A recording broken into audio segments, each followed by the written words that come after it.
Good morning students. आज हम लोग जो यण संधि है उसकी बात करेंगे। हम लोगों ने अब तक जो है संधि के भेद जो तीन होते हैं उसमें दीर्घ संधि, गुण संधि, वृद्धि संधि और आज यण संधि की हम लोग बात करेंगे। आपके यहाँ पर देखिएगा टॉपिक है यण संधि, सूत्र लिखा हुआ हमारा इको यणचि। तो इसके अंदर एक बात देखिएगा, यहाँ पर लिखा हुआ है इको यणचि। सूत्र को समझिएगा।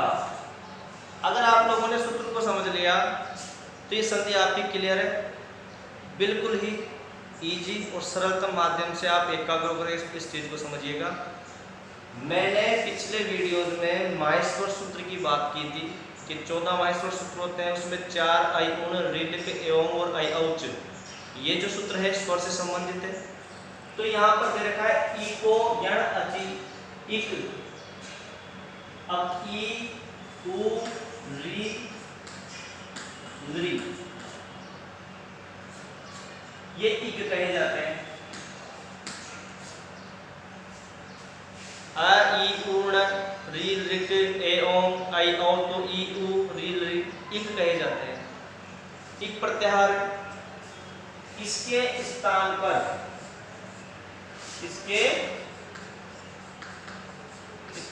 क्या हो जाता है? यण।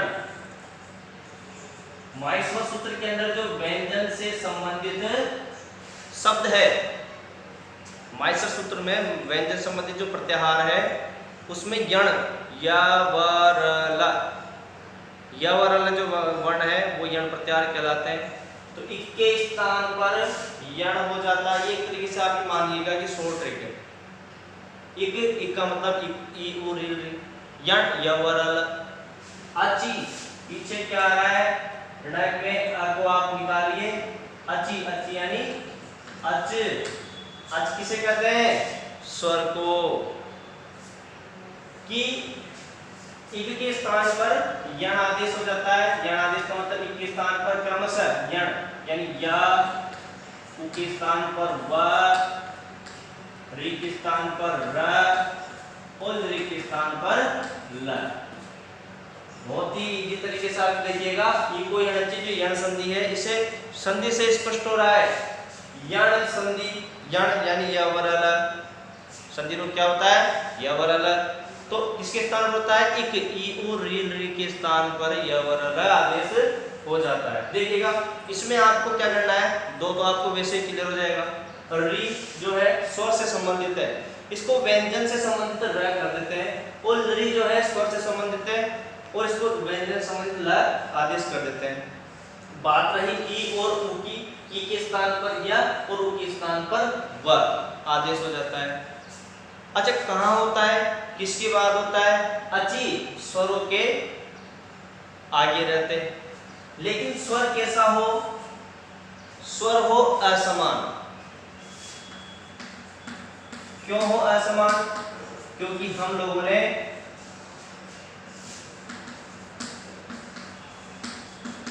पिछली जो संधि पढ़ी थी सवर्ण दीर्घ संधि, उसमें हम लोगों ने पढ़ा था कि अगर ई या ई के आगे ई या ई हो तो ई हो जाता है।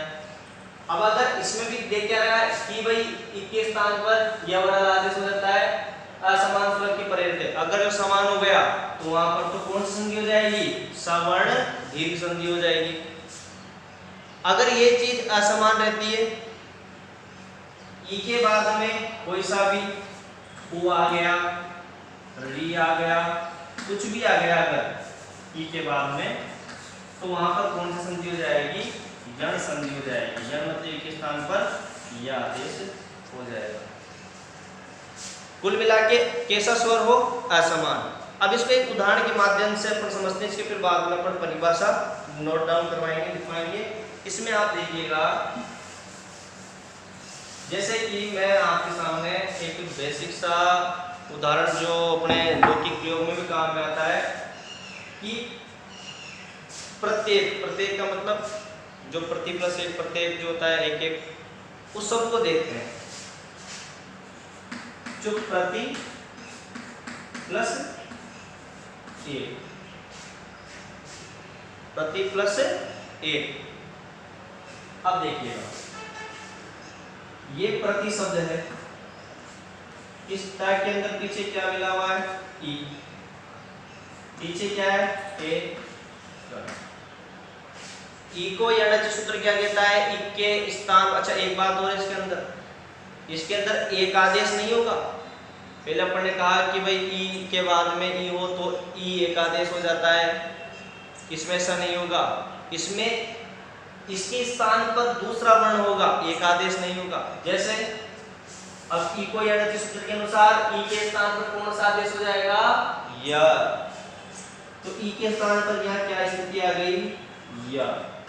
इसमें साथ ये फिलहाल ये ए को क्या नहीं होगा। आप सोचो कि भाई यहाँ जो ई और ए मिलकर के य बन जाएंगे, नहीं, ऐसा नहीं होगा। ये जो है केवल ई के स्थान पर यह आदेश होगा, ए को वैसे ही लग रहेगा क्योंकि स्थान कौन सा है, ई। तो ई के स्थान पर क्या हो जाएगा, य। अब स्थिति क्या आ गई, प्र त य प्लस ए का संयोजन करो इसको। प्र त के पीछे कोई स्वर नहीं है, त के पीछे क्या है, व्यंजन है। तो यहाँ पर त य के पीछे कौन सा स्वर है, ए। तो प्रत्यय का प्रति प्लस एकम कर दो इसको, चाहे से संस्कृत के हिसाब से प्रत्येकम, प्रति प्लस एकम, ठीक है। ये आपकी स्थिति बन गई है यहाँ पर, प्रति प्लस एकम प्रत्येकम। आपको एक उदाहरण और है जो अपने मतलब लौकिक प्रयोग में काम में आता है। एक शब्द आता है पर्यावरण,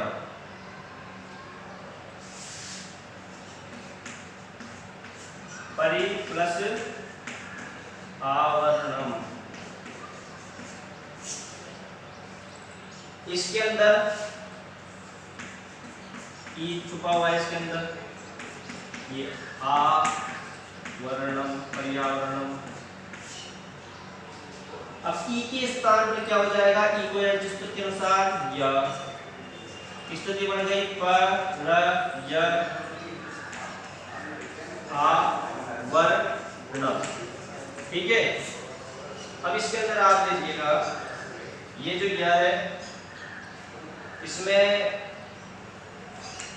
स्थिति क्या बन गई अपनी, पर र य के अंदर आ व र न म। और एक सूत्र आता है यहाँ पर पूर्ण पर।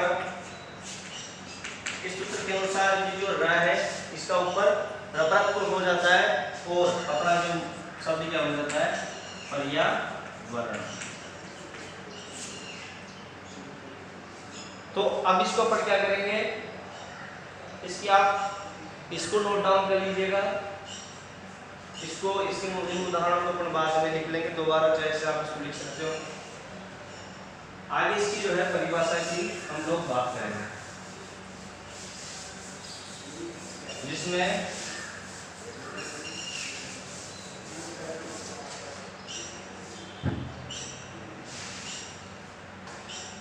परिभाषा में आप लोग लिखिएगा।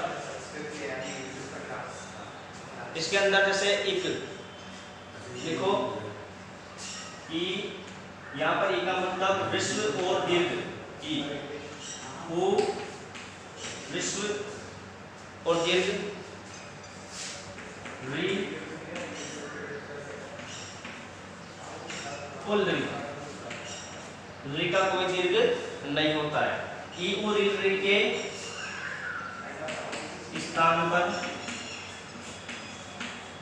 यहाँ पर परिभाषा डाल करके आप लोग इसको नोट डाउन कर लीजिएगा। ई और री के स्थान पर क्रमशः, क्रमशः का मतलब होता है क्रम से, या व र ल, क्रमशः या व र आदेश हो जाता है।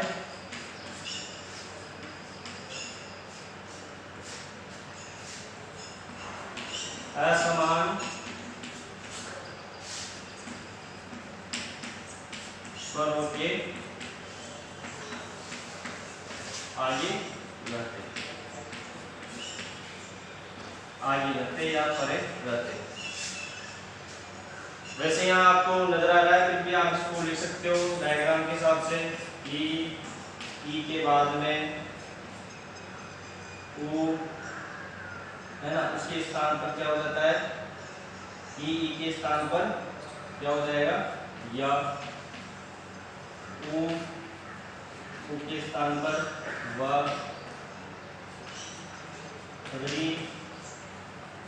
री के स्थान पर र, री का कोई चिन्ह नहीं होता है, इसके स्थान पर ल, है ना। तो यहां पर क्या होगा, इसके स्थान पर, ठीक है, ई के स्थान पर क्या हो जाता है, य का आगम हो जाता है। तो यहाँ पर ये लिखिएगा आप आदेश, मतलब ई के स्थान पर ये जो है ये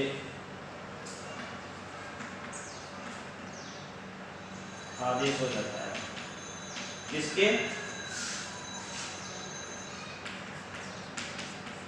असमान स्वरों के परे, परे का मतलब आगे रहते। इसको आप नोट डाउन कर लीजिए। इसके बाद में से संबंधित ई के इनके उदाहरण आपको अभी लिखाएंगे।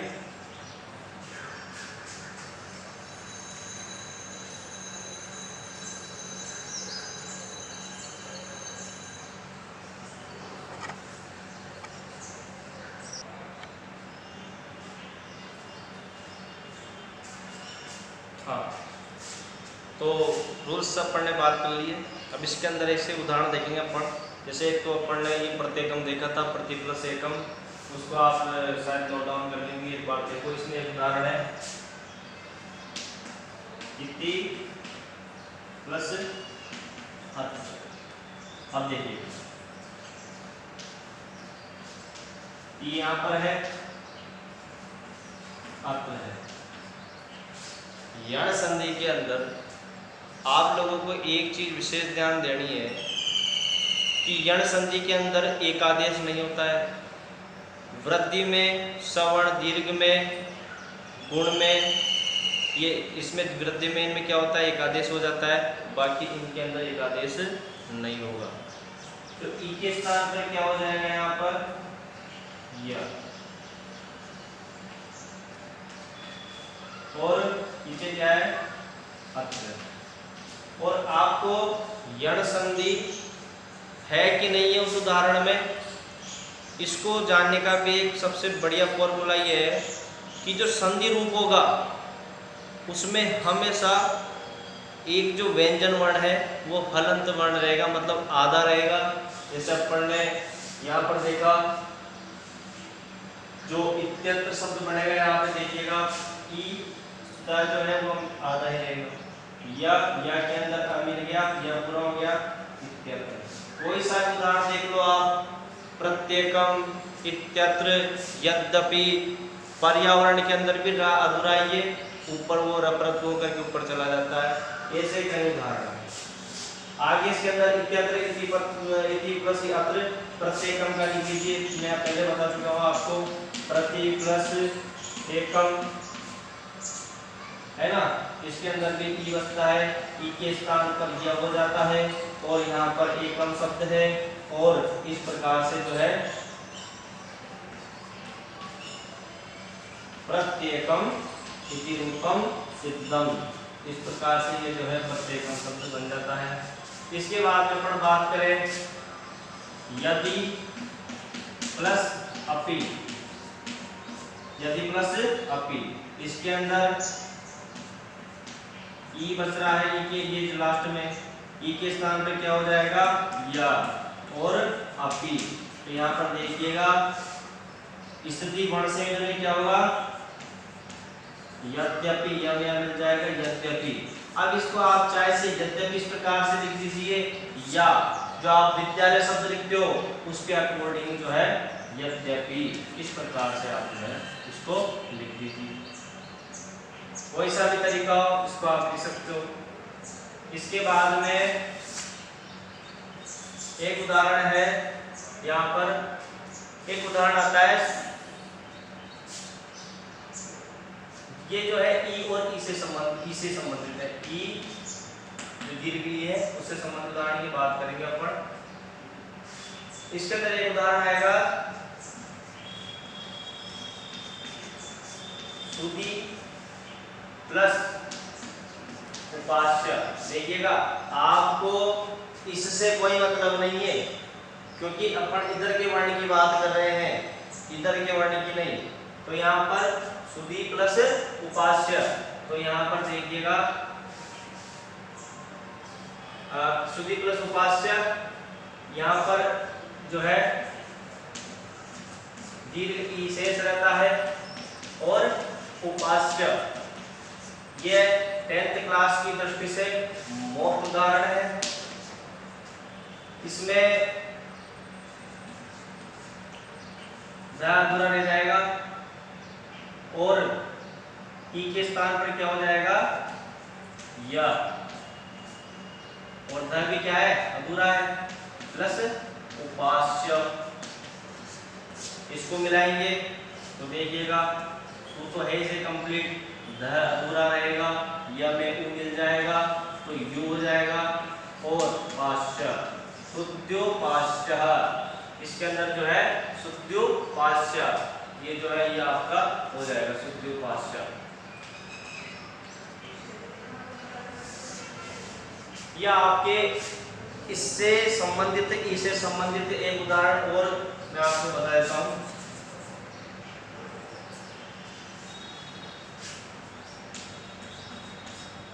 इससे संबंध नदी प्लस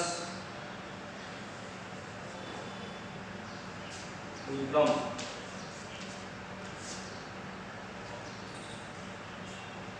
नदी प्लस उद्गम। अब इसके अंदर नद में ई है और उद्गम, ठीक है, नदी प्लस उद्गम। अब इसके अंदर आप देखिएगा ये जो ई के स्थान में क्या हो जाएगा या, न द या प्लस उद्गम, मिलाइए न द या के अंदर उ और उद्गम। अब द और य को मिला करके चाहे से आप इसको विद्यालय की तरह इस प्रकार से नद्योद्गम, ये उदाहरण आप दोनों ही इसके एग्जाम को सही है, ये भी सही है, ये भी सही है। इन सभी को आप नोट डाउन कर लीजिए। आई होप कि आप सभी को यण संधि की परिभाषा और इससे संबंधित जो कुछ उदाहरण यहाँ पर दिए गए हैं ये आपको समझ में आए होंगे, ऐसे मैं आशा करता हूँ। और आप ब्राइटसन पब्लिक स्कूल के चैनल को सब्सक्राइब करें, वीडियो को लाइक करें, शेयर करें, जिससे इसको अधिक लोगों तक पहुँचाया जा सके। Thank you.